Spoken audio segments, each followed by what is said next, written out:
Hello everyone, welcome to our channel Learn with Motivation।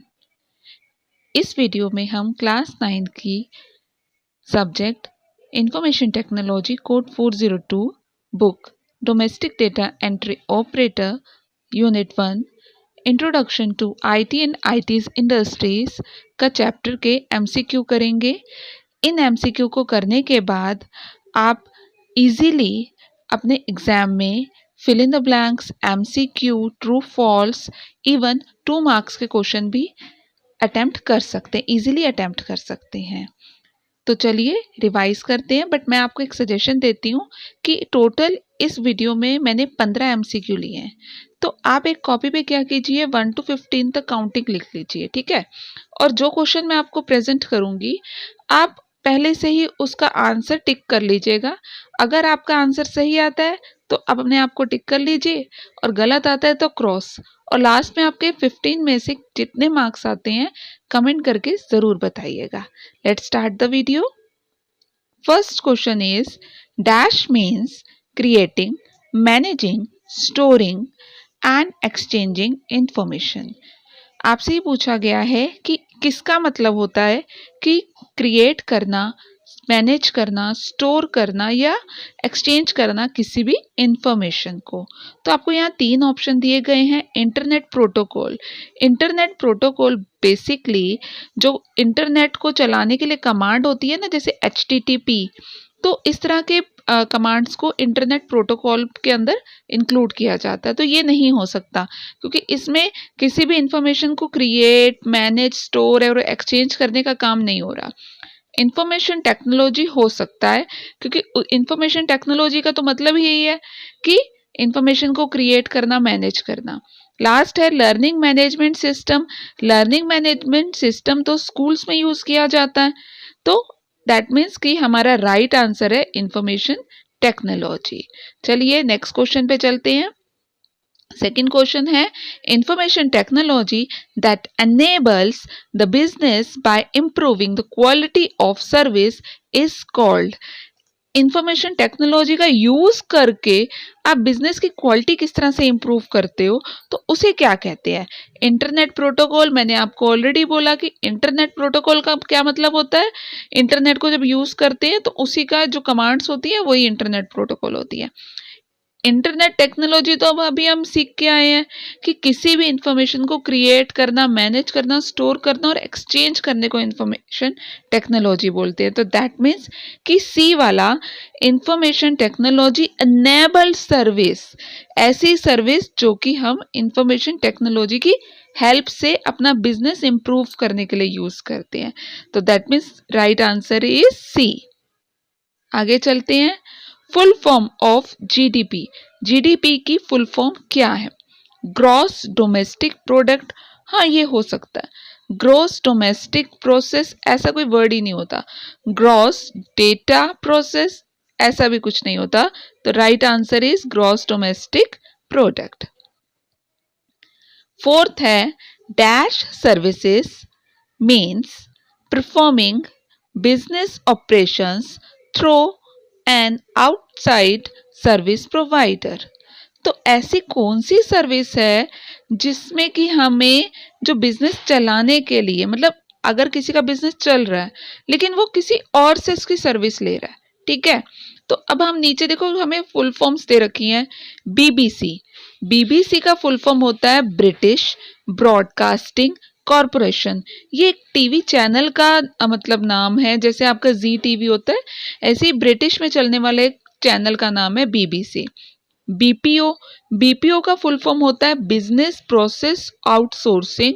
तो business को चलाने के लिए आउटसाइड से जो सोर्स लिए जाते हैं उसको बीपीओ कहते हैं। तो ये हो सकता है। बीपीएम। बीपीएम का मतलब होता है business process management. That means किसी बिजनेस को मैनेज करने के लिए जो प्रोसेस किया जाता है। बट हमारा जो क्वेश्चन दिया गया, फिलअप दिया गया, उसके अकॉर्डिंग आंसर होना चाहिए बीपीओ। चलिए आगे बढ़ते हैं। आई नो मैं थोड़ा सा फास्ट हूं, लेकिन हम जल्दी जल्दी रिवीजन करेंगे क्योंकि एग्जाम आने वाले हैं। Which one is not a part of its BPM industry. इसमें से कौन सा बीपीएम इंडस्ट्री का पार्ट नहीं है? ठीक है, अब आप सोचिए बीपीएम इंडस्ट्री के पार्ट हैं कौन कौन से? अभी मैंने आपको बताया बीपीएम का फुल फॉर्म क्या होता है? Business process management. तो यानी कि ऐसा मैनेजमेंट जो कि बिजनेस को प्रोसेस करने में हमें हेल्प करता है, उसे हम बीपीएम कहते हैं। ठीक है, आईटी आ गए यानी कि इंफॉर्मेशन टेक्नोलॉजी को यूज किया है। अब एमएनसी यानी कि मल्टीनेशनल कंपनीज। तो मल्टीनेशनल कंपनीज कौन सी होती हैं? जिनके हेडक्वार्टर इंडिया से बाहर होते हैं। एनजीओ का मतलब होता है नॉन गवर्नमेंट ऑर्गेनाइजेशन। ये बिना प्रॉफिट के काम करती है, तो यहाँ पे बिजनेस होता ही नहीं है। ठीक है, बिजनेस का मतलब कहाँ? जहाँ पे फायदा और नुकसान देखा जा रहा है, प्रॉफिट लॉस देखा जा रहा है। तो एनजीओ में प्रॉफिट लॉस नहीं देखा जाता, ये नॉन गवर्नमेंट ऑर्गेनाइजेशन होती है। तो ये हो सकता है। जीआईसी होती है ग्लोबल इन हाउस सेंटर्स। इसका मतलब क्या होता है कि ऐसे ऑर्गेनाइजेशन जो कि अपनी पेरेंट कंपनी के लिए सर्विस प्रोवाइड करती हैं। दैट मीन्स कि हमारा राइट आंसर होना चाहिए एनजीओ। आप अपने आंसर मिला लीजिए, टिक करते जाइए और अपना स्कोर लास्ट में वीडियो में कमेंट में जरूर लिखिएगा। A dash is being used by many countries to manage school system। तो ऐसा कौन सा बिजनेस है? फिर से ध्यान से देखिए कि ऐसा कौन सा, मतलब इसमें से जो दिया हुआ ऑप्शन है कि जिसको कि सभी स्कूल्स को मैनेज करने के लिए यूज किया जाता है। अभी देखिए बीपीओ मैंने पहले बता चुकी हूँ। बीपीओ मतलब बिजनेस प्रोसेस आउटसोर्सिंग। बिजनेस को चलाने के लिए किसी और कंपनी से हम जो अगर हेल्प लेते हैं, जैसे कि एक कपड़े का बिजनेस चल रहा हो और वो क्या करे कि अपना कॉल सेंटर एक हेल्पलाइन यूज कर ले, या कंप्यूटर के होते हैं तो आप क्या करते हो, कॉल सेंटर में हेल्पलाइन यूज करते हो। तो वहां क्या है, आउटसाइड से एक बिजनेस को हेल्प करता है। बीपीएम का फुल फॉर्म क्या बताया था? Business process management. बिजनेस को प्रोसेस करने के लिए, मैनेज करने के लिए जो प्रोसेस चलाया जाता है। तो यहाँ जो फर्स्ट पॉइंट है that is LMS। Full form is learning management system. Study करने के लिए जो सिस्टम चाहिए उसको मैनेज किया जाता है। तो right answer is LMS। Next is dash is used to convey message and ideas, pictures और speech। तो हम ऐसा कौन सा प्रोसेस यूज करते हैं जिससे कि हम अपने मैसेज, आइडिया, पिक्चर या स्पीच को आपस में कन्वे कर सकें। हम कंप्यूटर यूज करते हैं, लेकिन अगर कंप्यूटर खाली है, आपका अगर लोन अलोन कंप्यूटर है, तो स्टैंड अलोन कंप्यूटर तो शेयर नहीं कर पाएगा ना। मशीन तो क्या किसी मशीन से आप अपना मैसेज कन्वे कर पाते हो? नहीं। इसके लिए आपको क्या चाहिए? Communication technology. ऐसी टेक्नोलॉजी जिससे आप कम्युनिकेट कर सकें, जैसे चैटिंग्स हैं, इंटरनेट, मोबाइल अगर होगा तो आप चैटिंग कर सकते हो, व्हाट्सएप कर सकते हो, है ना। तो इस तरह की टेक्नोलॉजी जिससे कि आप कम्युनिकेशन कर सको। Smart card such as credit card, debit card have a metallic strip on which the user's dash and account number is stored। जो क्रेडिट कार्ड और डेबिट कार्ड होते हैं ना, उनके ऊपर एक मेटालिक स्ट्रिप बनी होती है। ठीक है, चिप टाइप से बनी होती है। तो उसके अंदर क्या क्या होता है? नेचुरली है अकाउंट नंबर तो होगा, बैंक का अकाउंट नंबर होगा। इसके अलावा क्या होता है? क्या उसके अंदर स्कूल की डिटेल होती है? नो। ईमेल की डिटेल होती है? नो। उसके अंदर होता है पिन। पिन का मतलब होता है पर्सनल आइडेंटिफिकेशन नंबर। तो right answer is pin. Dash machine is using 3D images of different parts of body can be made helpful in the diagnosis of diseases। अब ये मशीन में क्या होता है कि आपका जो बॉडी पार्ट है ना, उसका 3D इमेज आता है, जिससे कि बीमारी के बारे में इजीली डॉक्टर मतलब डायग्नोस कर लेते हैं कि क्या बीमारी है, ठीक है। तो अब यहाँ पे देखिए नीचे जो हमें ऑप्शन दिए गए हैं, कैट, कैट का मतलब होता है computer axial tomography machine. Tomography का मतलब होता है ऐसी ग्राफी जैसे जो कि 3D लुक दे, ठीक है। ईसीजी, ईसीजी का फुल फॉर्म है इलेक्ट्रोकार्डियोग्राम मशीन। अब इस मशीन का जो यूज होता है ना ईसीजी का, ये हार्ट बीट के लिए होता है, ठीक है, तो ये तो नहीं है। फिर नीचे है ईईजी, ईईजी का मतलब होता है electro एनसेफ्लोग्राफी machine.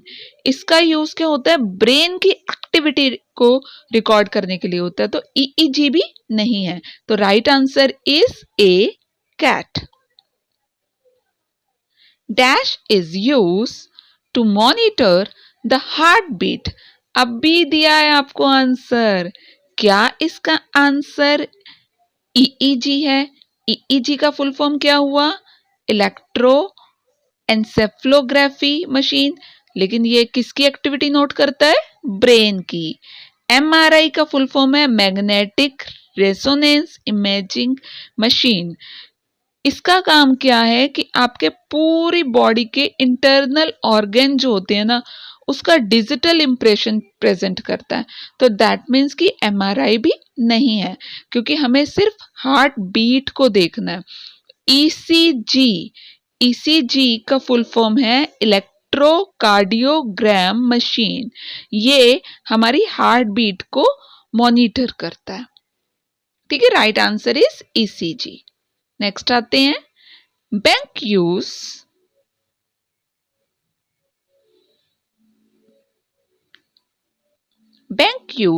Dash for cash deposit and withdrawal. तो बैंक के पास ऐसी कौन सी मशीन होती है जिससे वो कैश डिपॉजिट और विड्रॉल कर सकता है? बिल्कुल सही है, एटीएम। लेकिन एटीएम तो शॉर्टकट होता है। एटीएम का फुल फॉर्म क्या हुआ, क्या ऑटोमेटिकली टेलर मशीन, क्या ऑटोमेटेड टेलर मशीन, या एनी टाइम मनी? ज्यादातर बच्चे एनी टाइम मनी ही बोलेंगे, लेकिन right answer is automated teller machine, ठीक है। चलिए आगे बढ़ते हैं। Each book in the dash has magnetic strip attached to it that is deactivated before the book can be borrowed। हर एक बुक पे क्या करते हैं, एक मैग्नेटिक स्ट्रिप लगा देते हैं, जिसको कि अगर कोई इंसान बुक खरीद लेता है, कोई पर्सन अगर बुक को परचेज कर लेता है, तो उसको डीएक्टिवेट कर दिया जाता है। तो ऐसा सिस्टम कहाँ होता है? क्या ऐसा सिस्टम स्कूल में है, देखा है? नहीं। हॉस्पिटल? नहीं। लाइब्रेरी, जितनी भी बड़ी बड़ी लाइब्रेरी में अगर आप जाओगे ना, तो वहाँ हर बुक में एक मैग्नेटिक स्ट्रिप लगा होता है, जिससे कि वो कंप्यूटर में पूरा डेटा उसका रहता है कि ये बुक कहाँ पर है, किस शेल्फ में है। लेकिन अगर कोई उसको लाइब्रेरी से परचेज कर लेता है, तो उसकी मैग्नेटिक स्ट्रिप को डीएक्टिवेटेड करके उसे सेल कर दिया जाता है। A dash is used to work at home to do household account, play games, etc। तो वो कौन सी मशीन है या वो कौन सा कंप्यूटर है जिसको घर पे यूज़ किया जाता है, घर के अकाउंट वगैरह देखने के लिए या गेम्स खेलने के लिए बच्चे यूज़ करते हैं? Supercomputer? No. Supercomputer को तो कौन यूज़ करता है, साइंटिस्ट यूज़ करते हैं वेदर फोरकास्टिंग के लिए। पर्सनल कंप्यूटर यानी कि पीसी, हाँ ये हो सकता है। Minicomputer? No, minicomputer को तो बिजनेस में यूज किया जाता है। तो right answer is personal computer. Dash is use to record the activities of the brain. Brain की एक्टिविटी को नोट करने के लिए कौन सी मशीन यूज की जाती है? चलिए मैं पहले फुल फॉर्म बता देती हूँ, देखते हैं कि आपको याद है कि नहीं, क्योंकि ऑलरेडी कई बार रिवाइज हो चुका है। ईईजी फुल फॉर्म है इलेक्ट्रो एनसेफ्लोग्राफी मशीन। सेकंड है ECG electro cardiogram machine, and third is MRI magnetic resonance imaging machine. MRI का यूज पूरी बॉडी के इंटरनल ऑर्गन्स का डिजिटल इंप्रेशन के लिए यूज किया जाता है, ठीक है। एंड हमारा जो ईसीजी है वो हमारी हार्ट बीट को मॉनिटर करता है। तो क्या बचा? EEG, full form is electroencephalography machine. ये हमारी ब्रेन की एक्टिविटी को नोट करता है, रिकॉर्ड करने के लिए हम इसको यूज करते हैं, ठीक है। And the last question is dash organisation cater to need of parent company only and do not serve external client। जैसे कोई कंपनी क्या होती है, अब जैसे मान लो कि टाटा मोटर्स है, ठीक है। अब टाटा मोटर्स के अंदर जो इंटरनल किसी टाटा की जो गाड़ी है उसके अंदर अगर जो भी पार्ट्स लग रहे हैं उसके लिए वो अपनी ही कोई एक छोटी कंपनी बना लेती है। तो वो जो कंपनी बनाएगी ना, कार के अगर पार्ट्स बना रही है, उसकी स्टीयरिंग है, सीट कवर है, कुछ भी बना रही है, तो वो सिर्फ और सिर्फ अपनी पेरेंट कंपनी यानी कि टाटा कंपनी के लिए बना रही है और किसी के लिए नहीं बना रही। तो उसका फुल फॉर्म क्या होगा? एमआरआई। एमआरआई का तो फुल फॉर्म अभी बताया, मैग्नेटिक रेजोनेंस इमेजिंग मशीन। ये सिर्फ बॉडी के इंटरनल ऑर्गन का डिजिटल इंप्रेशन करने के लिए यूज किया जाता है। एनजीओ, एनजीओ का फुल फॉर्म क्या है? नॉन गवर्नमेंट ऑर्गेनाइजेशन, ऐसी ऑर्गेनाइजेशन जो नो प्रॉफिट नो लॉस पे वर्क करती है। लास्ट बचा जीआईसी। जीआईसी का फुल फॉर्म है ग्लोबल इन हाउस सेंटर।